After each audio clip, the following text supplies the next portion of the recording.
Hello students, कैसे हैं आप सब। प्लेवे स्कूल की ऑनलाइन स्मार्ट क्लास में आपका स्वागत है। आज मैं आपको जो टॉपिक पढ़ाने जा रहा हूं वो है फ्रिक्शन।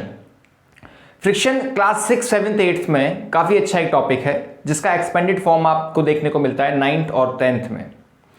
तो क्लास 4th और 5th में भी ये टॉपिक होता है, लेकिन ये टॉपिक बहुत छोटे रूप में होता है। इसमें ना इसके टाइप्स बताए जाते हैं, ना इसके आपको यूजेस बताए जाते हैं, ना इसका और अन्य जानकारी दी जाती है। तो अब जो आपको मैं फ्रिक्शन के बारे में जानकारी दे रहा हूँ, ये 4 to 8 तक का टॉपिक कवर होगा। इसमें अपने अपने हिसाब से आपको इसमें भी जानकारी कलेक्ट करनी है।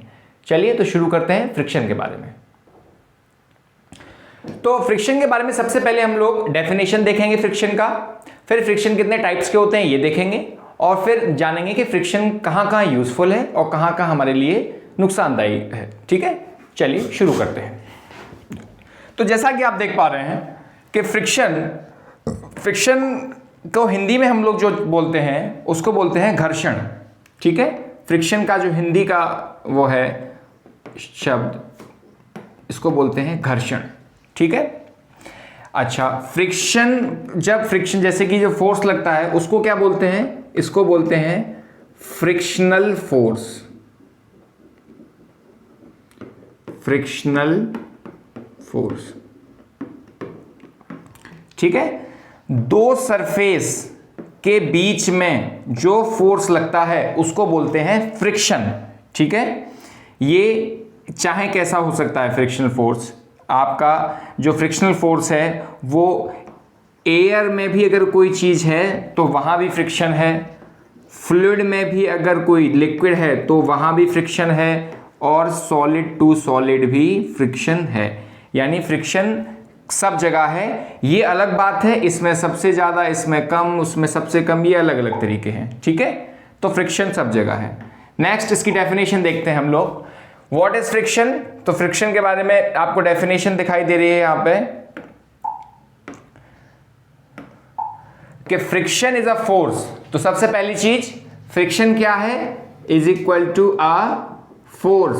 फ्रिक्शन एक फोर्स है, एक बल है। ठीक है, that slows down, it's very important, that slows down moving object और prevent stationary object from moving. यानी चलती हुई चीज को रोकने के लिए जो एक अपोजिट फोर्स लगता है वो है फ्रिक्शन, और रुकी हुई चीज को रोके रखने के लिए कि वो ना चले, इसके लिए जो फोर्स लगता है वो है फ्रिक्शन। ठीक है, पॉइंट नंबर 1 समझ में आ रहा है, ये इसका सिंपल हिंदी। चलिए, friction opposes, it's very important, यानी ये एक विरोधी बल है।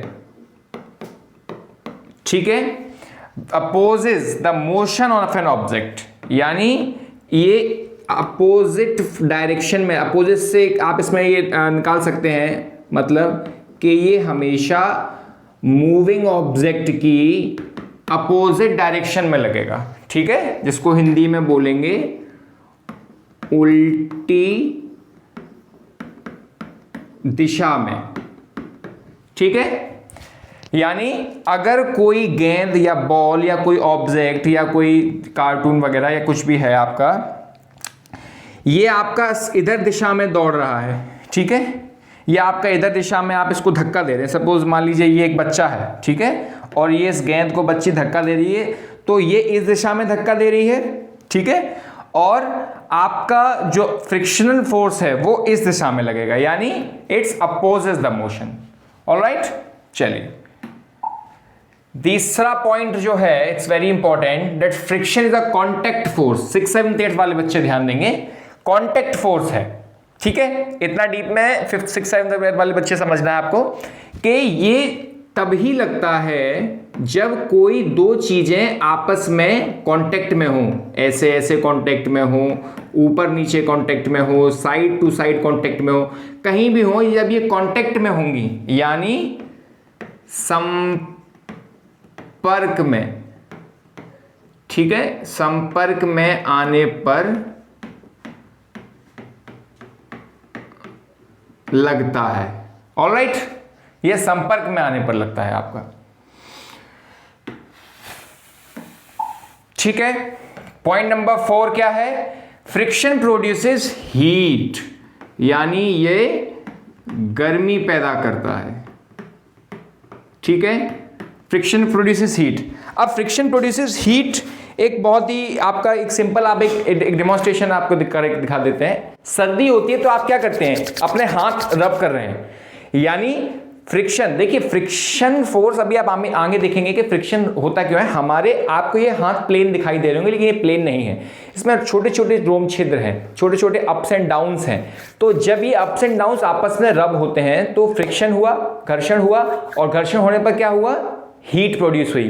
तो ये पॉइंट नंबर 4 अभी मैंने आपको करके दिखाया कि फ्रिक्शन प्रोड्यूसेस हीट, यानी फ्रिक्शन प्रोड्यूसेस हीट, यानी फ्रिक्शन गर्मी पैदा करता है। एक और एग्जांपल ले लीजिए आप। एग्जांपल क्या है आपका, मैच स्टिक, माचिस, ठीक है।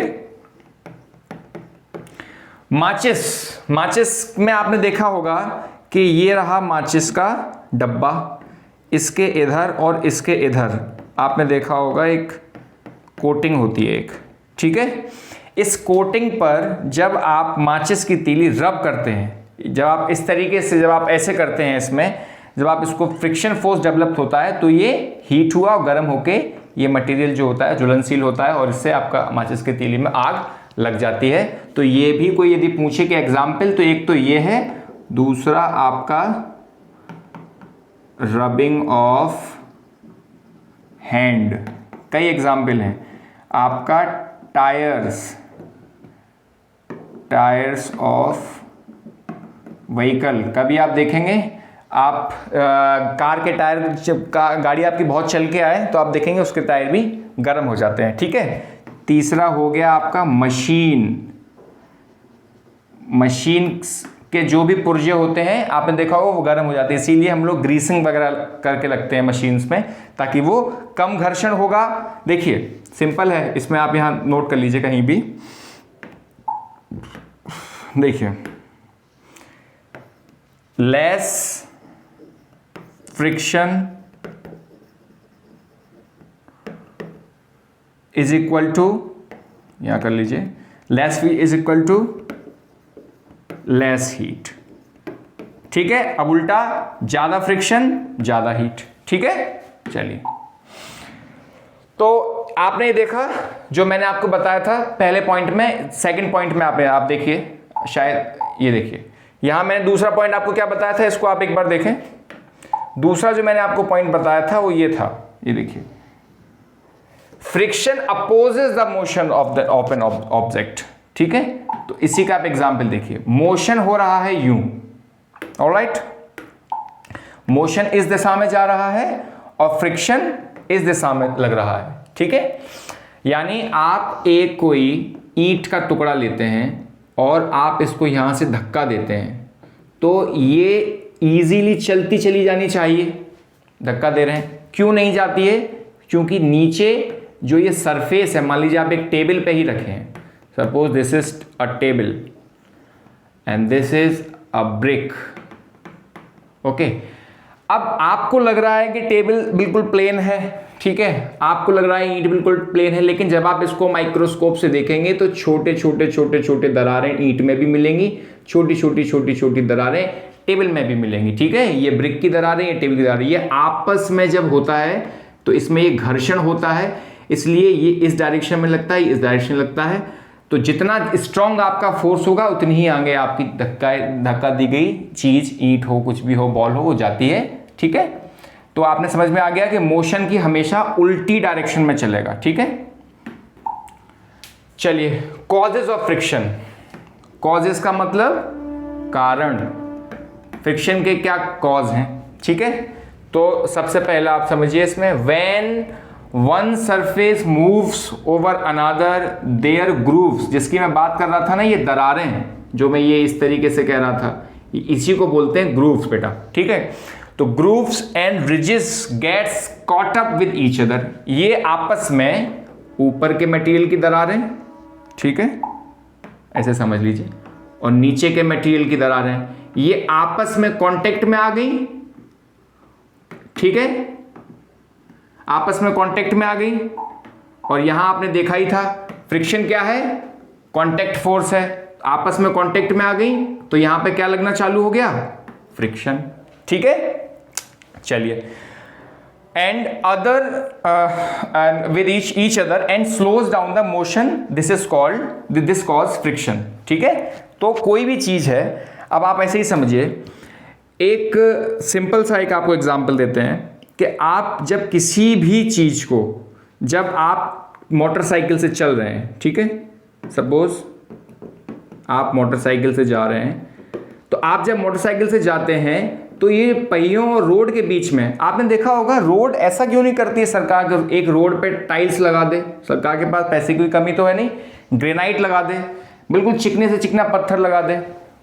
रोड जानबूझ के इस तरीके की बनाई जाती है कि उसमें ग्रूव्स हों, ज़्यादा चिकनी रोड नहीं बनाते हैं ताकि आपके टायर, आप कभी अपना देखिएगा टायर में इस तरीके से ऐसे होल्स रहते हैं, छोटे छोटे ग्रूव्स रहते हैं, दरारें होती हैं, और रोडों पर भी होती है, डामर की रोड हो चाहे सीमेंट की रोड हो।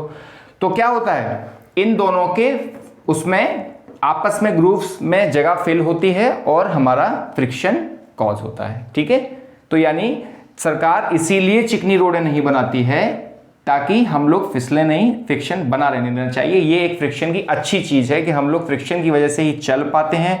इवन आप लिख भी फ्रिक्शन की वजह से पाते हैं। पेंसिल की टिप और पेपर के बीच में भी दरारें होती हैं, उस दरारों की वजह से ही आप लिख पाते हैं। आप टेप पर, कभी आपने देखा है एक टेप होता है, सेलो टेप वगैरह, आप टेप पर लिख भी नहीं सकते क्योंकि वो चिकना होता है।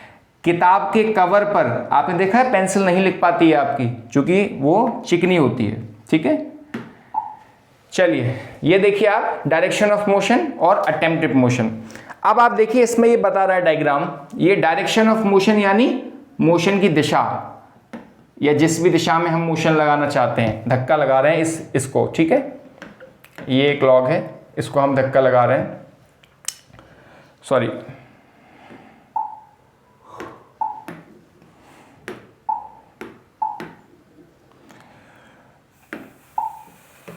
ठीक है। तो अब आपने देखा इसका माइक्रोस्कोपिक आपको दिखाया गया है यहां पे चित्रण। तो ये लकड़ी का जो बक्सा है, बॉक्स, ठीक है, ये जो वुडन बॉक्स है और ये जो आपका प्लेटफॉर्म है पत्थर का या जिसका भी है, आप देखिए इसमें भी ऐसी दरारें हैं, ऊपर से भी ऐसी दरारें हैं। तो क्या है, फ्रिक्शन फोर्स इधर लग रहा है, आपका फोर्स उधर लग रहा है। ये आपका एक डायग्राम के तरीके से आपको मालूम पड़ रहा है। तो इसीलिए कोई चीज स्लो होती है, अन्यथा आप धक्का देंगे तो चीज चली जानी चाहिए। चीज रुकती ही है केवल फ्रिक्शन की वजह से। अगर कोई चीज ऊपर की ऊपर नहीं जाती है तो उसके पीछे काम कर रहा है ग्रेविटेशन, और अगर कोई सीधी की सीधी नहीं जाती तो उसके पीछे काम कर रहा है फ्रिक्शन। चलिए, टाइप्स ऑफ फ्रिक्शन। ठीक है, टाइप्स का मतलब प्रकार, कितने प्रकार का है आपका। तो आप समझिए देयर आर 4 टाइप्स ऑफ, ठीक है, जिसमें 3 मेन बिल्कुल हैं। अब आप देखिए 4 टाइप्स का है आपका, कौन कौन सा है। स्टैटिक, स्टैटिक मीन्स होता है जहां पर चीज रुकी हुई है। ठीक है, स्लाइडिंग यानी चलती हुई। ठीक है, रोलिंग, अब देखिए स्लाइडिंग और रोलिंग में अंतर क्या है। कोई चीज को, लकड़ी के बॉक्स को मैं धक्का दे रहा हूं तो ये स्लाइडिंग है, यानी ये रुका हुआ है लेकिन चीज पूरी पूरी चल रही है। ठीक है, और अगर कोई चीज अपने आप में भी रोल कर रही है और आगे भी बढ़ रही है तो वो रोलिंग है। जैसे बॉल का चलना, रोलिंग फ्रिक्शन, बॉल के चलने में रोलिंग फ्रिक्शन लगेगा, और एक लकड़ी के बॉक्स के धक्का देना में स्लाइडिंग लगेगा, और कोई चीज एक लकड़ी का बॉक्स रखा हुआ है उसमें स्टैटिक फ्रिक्शन लगेगा, और एक ही होता है फ्लूइड फ्रिक्शन, जिसको लिक्विड फ्रिक्शन भी कहते हैं।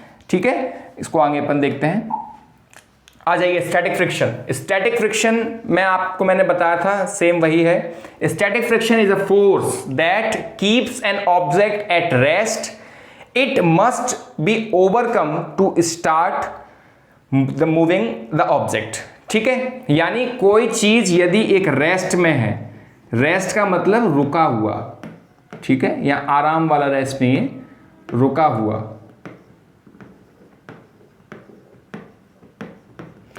अब कोई चीज यदि रेस्ट में है तो वो रेस्ट में ही रह रही है just because of the static friction.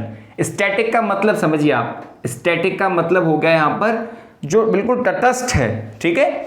अब स्टैटिक फ्रिक्शन जितना ज्यादा होगा उतना ज्यादा फोर्स चाहिए हमको इसको मूव कराने के लिए। स्टैटिक फोर्स जैसे कि आप एक लकड़ी के बॉक्स के ऊपर आप एक चिकनी पन्नी को लगा दीजिए, पॉलीथिन जिसको बोलते हैं, तो आप देखेंगे आप जरा सा धक्के में वो चीज़ आगे बढ़ जाएगी। और आप उसकी ज़्यादा दरार वाला आपके पास कोई ऑब्जेक्ट है तो आपको लगेगा ज़्यादा फोर्स लगाना। जैसे कि आपने देखा होगा टेबल पर यदि सनमाइका लगा है, एक सनमाइका बोर्ड देखा होगा आपने, उसकी सिंपल सी एक वो आती है लेमिनेशन टाइप का, सनमाइका लगा है तो ईजिली चीज़ें मूव होंगी क्योंकि वहाँ ये दरारें कम हैं। और यदि सनमाइका नहीं, खुरखुरी यदि कोई सरफेस है तो ज़्यादा लगेगा force.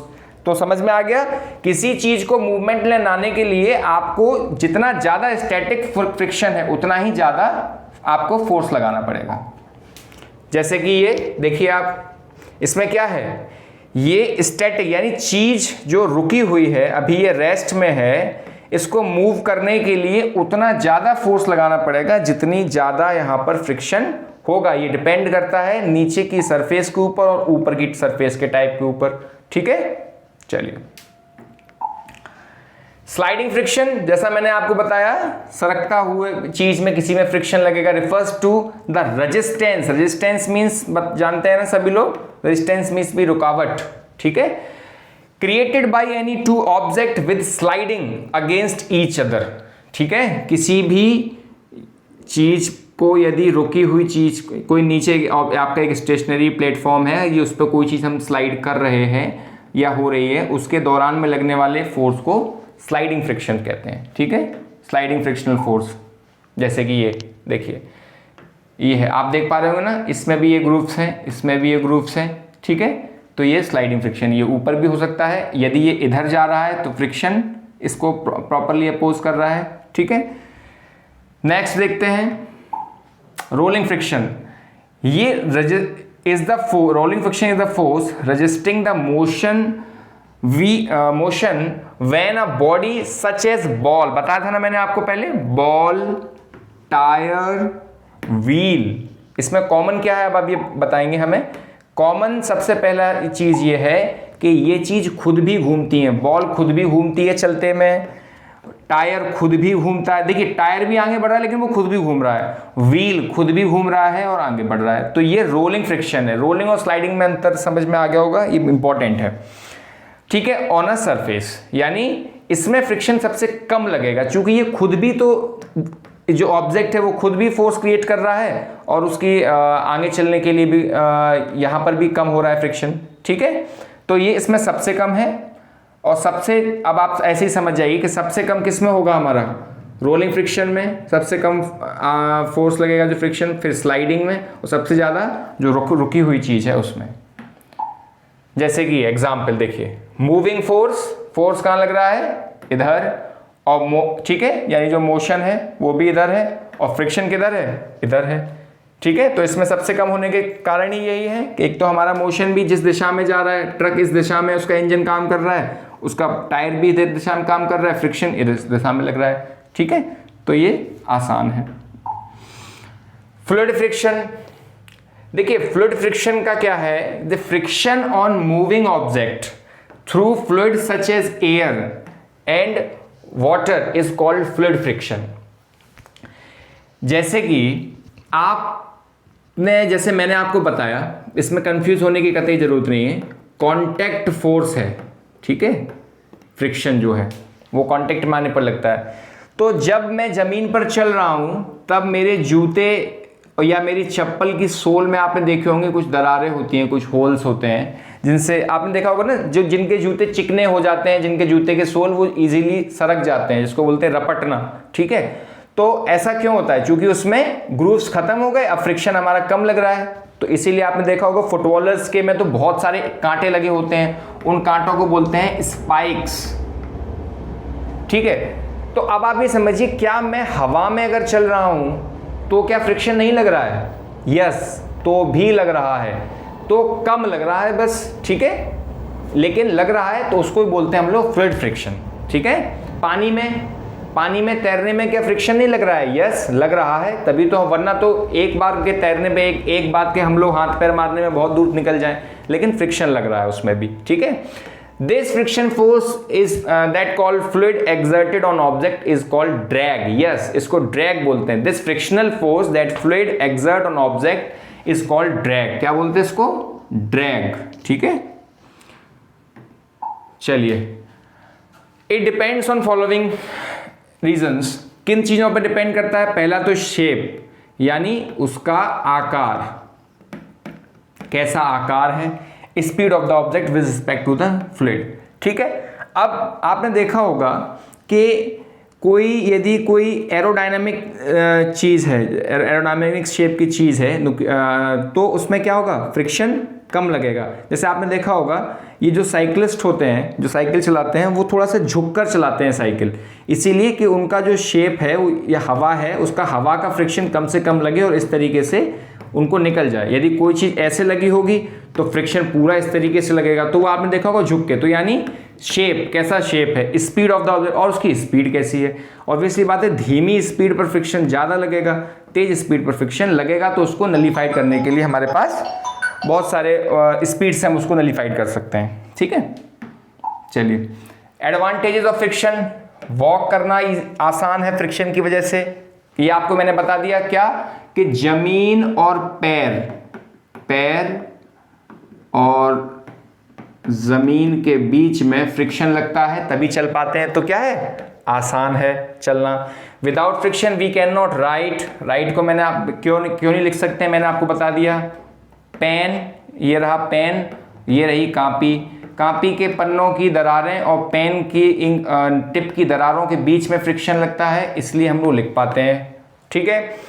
Break in vehicles helps to stop because of friction. अगर सड़क में दरारें नहीं होंगी, ग्रूव्स नहीं होंगी, या टायर में ग्रूव्स नहीं होंगे, तो हम ब्रेक लगाएंगे तो ब्रेक लगेगा नहीं। इसीलिए आपने देखा होगा बारिश के समय पर ब्रेक कम लगते हैं, चूंकि सड़क की दरारें, जो सड़क का जो ग्रूव है वो भर जाता है वाटर की वजह से, और वो स्किड होने के चांसेस रहते हैं। तो ब्रेक तभी लगेंगे जब फ्रिक्शन फोर्स लगेगा, ठीक है। चलिए, अब कुछ डिसएडवांटेजेस भी हैं, ये भी हैं कि व्हीकल, सॉरी ये भी एडवांटेजेस चल रहे हैं। Friction helps to write and walk. ये देखिए जो मैं आपको बता रहा था, यहाँ देखिए ध्यान से, इसमें देखिए पेपर में ग्रूव्स हैं और आपकी टिप में ग्रूव्स हैं, इसलिए आप लिख पाते हैं, ठीक है। Vehicle stop due to friction brake applied, ठीक है। जब आपने देखा होगा ये साइकिल तो सबके पास रही होगी, साइकिल में ऐसे जिसको गुटखा बोलते हैं अपन के, ये साइकिल के उसका गुटखा है। तो साइकिल में क्या है, यहाँ पर आपकी रिम है, ये रिम में भी दरारें हैं, ठीक है, और आपके ये रबड़ का बना होता है, ये कभी किसी और प्लास्टिक का नहीं आपने देखा होगा, क्योंकि रबड़ और इसमें अच्छी पकड़ हो जाती है तो आपकी ब्रेक लग जाती है। ये जब घिस जाता है तो आपके ब्रेक नहीं लगते हैं, ठीक है। डिसएडवांटेजेस क्या हैं, क्या क्या नुकसान है इसके? It causes wastage of energy. Yes, ये एनर्जी वेस्ट करता है, ठीक है। वैसे तो देखा जाए फ्रिक्शन का कोई डिसएडवांटेज होना नहीं चाहिए, क्योंकि फ्रिक्शन उपयोगी है, लेकिन फिर भी टेक्निकली इसके डिसएडवांटेजेस हैं कि एक तो ये वेस्टेज ऑफ एनर्जी है, एनर्जी वेस्ट होती है। मशीनों के पुर्जों के बीच में यदि फ्रिक्शन लग रहा है तो वहाँ ज़्यादा एनर्जी वेस्ट हो रही है, ठीक है, बिकॉज उसको ओवरकम करने के लिए फोर्स लगाना पड़ता है, बल लगाना पड़ता है, तो उसको एनर्जी चाहिए। लेकिन अगर ये फ्रिक्शन फोर्स नहीं होगा तो कोई चीज़ चल रही है वो चलती ही चली जाएगी, तो इसलिए फ्रिक्शन ज़रूरी है, ठीक है। लेकिन टेक्निकली इसका डिसएडवांटेज क्या है कि energy wastage. The soles of our shoes wear out in a few movement due to friction। अब देखो ये डिसएडवांटेज बताया है कि सोल्स होते हैं वो फ्रिक्शन की वजह से ही घिस जाते हैं, तो घिस जाने दीजिए, लेकिन फ्रिक्शन की वजह से चल रहे हैं, चलेंगे तभी तो घिसेंगे, तो ठीक है। सोल्स आपके क्यों घिसते हैं, वरना आपके सोल हमेशा नए बने रहेंगे ड्यू टू फ्रिक्शन। जमीन की और आपकी सोल्स के बीच में फ्रिक्शन होता है, इसलिए वो सोल घिस जाते हैं, ठीक है। डिसएडवांटेजेस बहुत कम है, एडवांटेजेस बहुत ज़्यादा है। फ्रिक्शन जनरेट्स हीट प्रोड्यूस करता है फ्रिक्शन, ठीक है। तो फ्रिक्शन हीट प्रोड्यूस करता है, तो इससे मशीन के पुर्जे वगैरह में दिक्कत आती है, तो ये heat sometimes it can be harmful. The heat produce in a fast moving machine is very high. मैंने आपको बताया कि मशीन्स में बहुत हाई होती है, जिसमें आपका कूलेंट वगैरह डालना पड़ता है, या आपको उसको ठंडा रखने के लिए वो करना पड़ता है, या ग्रीसिंग भी करनी पड़ती है आपको, ठीक है।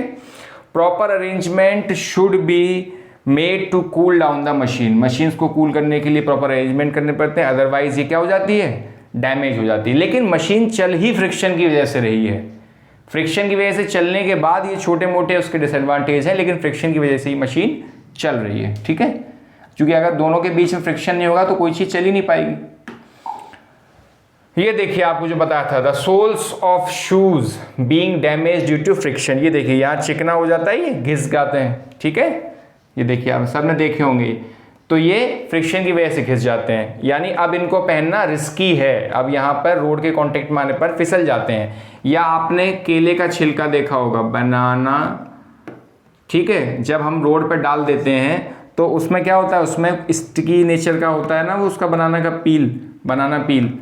तो अब क्या होता है इसमें कि जब उसको डालते हैं तो वो रोड के ग्रुप्स के बीच का फ्रिक्शन खत्म कर देता है, और हमारा जैसे ही पैर पड़ता है फिसल जाते हैं, ठीक है।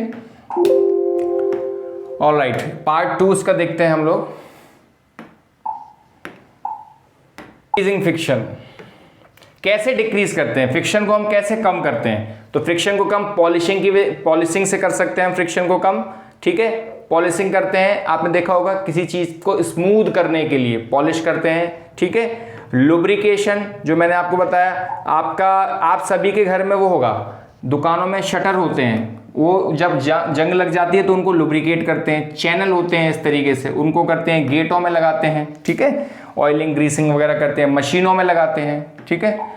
Next, for example graphite is use to reduce the friction. Machines में ग्रेफाइट को यूज करते हैं लुब्रिकेट करने के लिए, ठीक है। स्ट्रीमलाइनिंग, यस, ये आप लोगों के लिए नया है, इसको देखिए। Streamlined shapes which is rounded in front of narrow at the back।